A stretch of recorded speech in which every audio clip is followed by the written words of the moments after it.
মন্দনু ৰমাৰিন অলগি R জয় ধৰ্মে। তো আজি আমি ইয়াত 233তম বীৰ বুধু ভগতৰ জন্ম বাৰ্ষিক পালন কৰিবলৈ ইয়াত সমবেত হৈছোঁ আৰু মই সদৌ অসম কুৰুকুৰা সাহিত্য সভাৰ সভাপতি। তো আমি আজি ইয়াত 233তম বীৰ বুধু ভগত ফ্ৰীডম ফাইটাৰৰ জন্ম জয়ন্তী পালন কৰিবলৈ আজি ইয়াত ধনপুৰ বিছমৰী কাৰিগাঁৱত আমি কোকৰাঝাৰত অফিচ মুকলি কৰিছোঁ, ৰিচিপশ্যন কমিটিৰ অফিচ মুকলি কৰিছোঁ। আৰু আমি আজিৰ পৰা অহা ফেব্ৰুৱাৰী মাহৰ 16 আৰু 17 দুই দিনীয়া কাৰ্যসূচীৰে আমি বীৰ বুধু ভগতৰ জন্ম জয়ন্তী পালন কৰিম।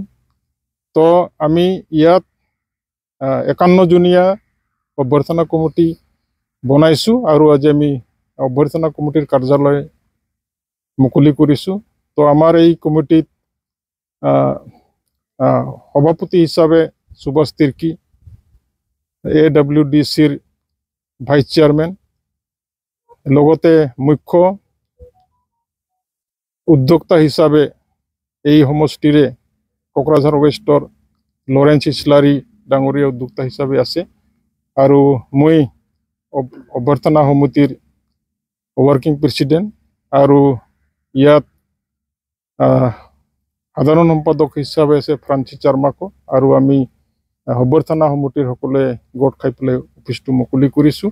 আৰু আমি জানো যে আমাৰ কুৰুকুৰাসকলৰ ফ্ৰীডম ফাইটাৰ হিচাপে, স্বাধীনতা সংগ্ৰামী হিচাপে বীৰ বুধু ভগত তেখেতে 1792 চনত তেখেতে 17 ফেব্ৰুৱাৰী জন্মগ্ৰহণ কৰিছিল। এতিয়া বৰ্তমান চিলগাই গাঁৱত, বৰ্তমান ৰাঁচীৰ ঝাৰখণ্ডত। তো তেখেতক কুৰুসকলৰ বীৰ পুৰুষ হিচাপে আমি স্মৰণ কৰিছোঁ আৰু তেখেতৰ জন্ম জয়ন্তী আমি পালন কৰিবলৈ সকলোৱে যজা হৈছোঁ। তো আমি জানো যে কি সকলো জাতি জনগোষ্ঠীৰ নিজা নিজা বীৰ শ্বহীদ আছে, স্বাধীনতা সংগ্ৰামী আছে, কিন্তু আমাৰ পুৰুষসকলৰ ভিতৰত বীৰ বুধু ভগতেই মুখ্য আছিল। তাৰপিছত আছিল অসমত মাংগ্ৰি মেম আছিল আৰু এনেকুৱা বহুতো আছে। কিন্তু প্ৰচাৰৰ ক্ষেত্ৰত বা তেখেতৰ নামবিলাক আমাৰ মাজত ভৱিষ্যত প্ৰজন্মবিলাক স্পষ্ট নহয়। সেইকাৰণে আমি আমাৰ জাতীয় নেতা বীৰ বুধু ভগতৰ জন্ম জয়ন্তী পালন কৰিবলৈ আমি সকলোৱে ইয়াত যজা কৰিছোঁ। আৰু আমাৰ ইয়াত মুখ্য অতিথি হিচাপে আমাৰ BTRৰ প্ৰধান মাননীয় প্ৰমোদ বড়ো ডাঙৰীয়াই উপস্থিত থাকিব। আৰু লগতে AWDCৰ যিমানবিলাক সদস্যবিলাক আছে, EM বিলাক আছে উপস্থিত থাকিব। আৰু লগতে BTRৰ সকলোকে আমি অনুৰোধ জনাইছোঁ উপস্থিত থাকিবলৈ। আৰু লগতে আমি যিমানবিলাক আদিবাসীসকল আছে বা উৰাওসকল আছে, বিশেষকৈ উৰাওসকল আছে, সিহঁতক অনুৰোধ জনাম যে 17 তাৰিখত দলে বলে আহি পেলাই ইয়াত যোগদান কৰে। মই কুৰু সাহিত্য সভাৰ সভাপতি হিচাপে সকলোকে মই অনুৰোধ জনাইছোঁ। তো ৰমাৰিন অলগি জয় ধৰ্মে।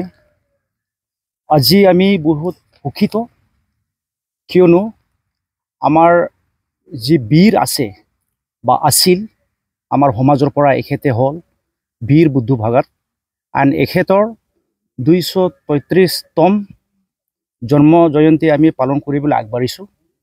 আৰু আমাৰ এটাই ব্যক্তি য'ত ইমান আমাৰ ভাৰতবৰ্ষৰ কাৰণে, স্বাধীনতাৰ কাৰণে বহুত সংগ্ৰাম কৰিছে, কিন্তু দুৰ্ভাগ্যজনক এখেতৰ কোনো ৰেকৰ্ড স্পষ্টভাৱে নাই।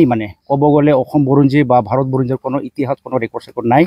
আইন দেয়াৰ ফৰ আমি এইবাৰ এটা সিদ্ধান্ত ল'লোঁ কি এখেতৰ কিমান কৰ্ম বা অৱদান আছে আমাৰ ভাৰতবৰ্ষত, আমি একগোট হৈ পেলাই এইটো পালন কৰিবলৈ আমি আগবাঢ়িছোঁ। আৰু আমাৰ কুৰুখ জনগোষ্ঠীৰ পৰা বহুত সংগ্ৰাম কৰা বীৰ হিচাপে বহুতখিনি আছে, কিন্তু ইতিহাসভাৱে কোনো ৰেকৰ্ড ইমান স্পষ্ট নাই।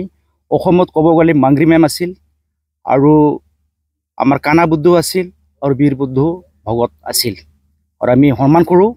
আৰু এখেতে যেতিয়া সংগ্ৰামত নামি গৈছিল, কাৰণ ব্ৰিটিছ শাসন দিনত বিশেষভাৱে কেপ্টেইন এম্পে এখেতে মানে বিচাৰিছিল কি বীৰ বুদ্ধ ভগত মানে চাৰেণ্ডাৰ কৰি পেলাই তাকে মানে হত্যাকাণ্ডটো আগবঢ়াব। এইকাৰণে গাঁৱত য'ত জন্ম হৈছিল এখেতে, এই গাঁৱৰ নাম হয় চিলাগাই চনহা, এতিয়া আছিল মানে ৰাঞ্চি ডিষ্ট্ৰিক্ট, এতিয়া বৰ্তমান এইটো হয় ঝাৰখণ্ডৰ ৰাজধানী হৈ গৈছে।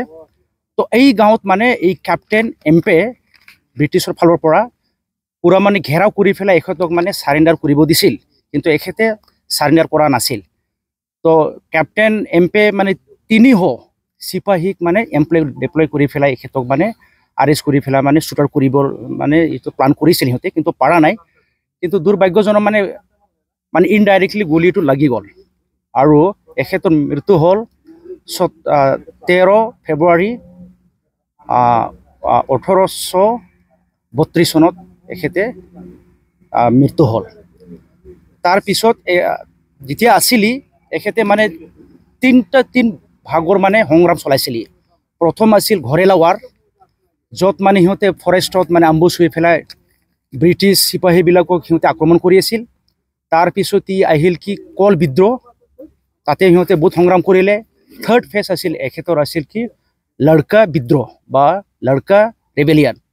যিমান মানে ইউথবিলাক আছে, ডেকা ল'ৰাবিলাকক মানে একগোট আনি পেলাই মানে এখেতে মানে ব্ৰিটিছৰ এগেইনষ্টত মানে সংগ্ৰাম কৰিছিল আৰু লাষ্টত এখেতে মৰিল। তো আমাৰ এইখিনি বীৰ যিখিনি আছে আমাৰ জনগোষ্ঠীৰ পৰা মানে লামলাইট বা মেইন মঞ্চত আহিব পৰা নাই এতিয়ালৈকে। এণ্ড দেয়াৰফৰ আমি এইটো এইবাৰ এই জয়ন্তীটো পালন কৰিবলৈ আমি সক্ষম হৈছোঁ আৰু এটা ডাঙৰ সিদ্ধান্ত লৈছোঁ, যাতে আমাৰ যিখিনি বীৰ আছে আৰু বহুত অৱদান দিয়া গৈছে মানে ভাৰতবৰ্ষৰ কাৰণে, সিহঁতৰ কোনো মানে অনুভৱ কৰা নিচিনা নহয়। এইকাৰণে এইবাৰ আমি জনাম বেলেগ জনগোষ্ঠী বা চৰকাৰক, যাতে আমাৰ যিখিনি অৱদান আছে মানে সিহঁতে স্বীকাৰ কৰে। আৰু লগতে আমাক নিজৰ জাতি বুলি স্পষ্টভাৱে চৰকাৰে ইমান আমাক কেয়াৰ নকৰে, চৰকাৰে আমাক স্পষ্টভাৱে কেয়াৰ নকৰে। সেইকাৰণে এইবাৰ মানে দলে বলে আমি আহি পেলাই আমাৰ নিজৰ সাহিত্যিক ভাষা ৰীতি নীতি নাচ গানটো আমি দেখাম বীৰ বুদ্ধ ভাগৱতৰ নামত।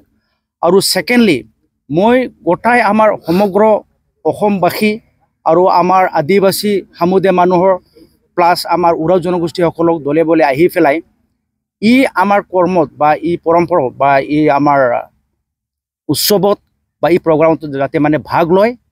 তাকে আমাৰ বীৰ যখন আছিল, যিখিনি কাম কৰি পেলাই গুচি গ'ল, তাৰ কামখিনি নামখন যাতে বেলেগ বীৰৰ নিচিনা উজ্জ্বল হৈ আহিব বুলি আমি আশা কৰোঁ। আৰু যেনেকুৱা আমাৰ ইয়াতে বীৰ আছিল লাচিত বৰফুকন, চবেই জানে আমাৰ বিশেষভাৱে অসমত। আৰু চেণ্ট্ৰেল লেভেলত ক'ব গ'লে নেতাজী বস, এখেতৰ আজি জয়ন্তী আছে। লগতে মহাত্মা গান্ধী, সিহঁতৰ যিখিনি অৱদান আছে, ঠিক তেনেকুৱা এখেতৰ বহুত অৱদান আছে। তো এই ফাংচন থ্ৰু দি বা এই আমাৰ অৰ্গেনাইজেশ্যন থ্ৰু দি যিটো আমি পালন কৰিব ওলাইছোঁ, যাতে চৰকাৰ আৰু বিভিন্ন দল সংগঠন বা জনগোষ্ঠীৰ মানুহ মানে গম পাব বুলি মই আশা কৰোঁ। আৰু সকলোক অনুৰোধ জনাইছোঁ আৰু স্বাগতম, যাতে আপোনালোকে চবেই আহে দলে বলে আমাৰ লগত একজোট হৈ পেলাই মানে এই বীৰ বুদ্ধ ভগতৰ জয়ন্তীটো আমি লগতে পালন কৰিম বুলি আশা কৰিছোঁ। ধন্যবাদ।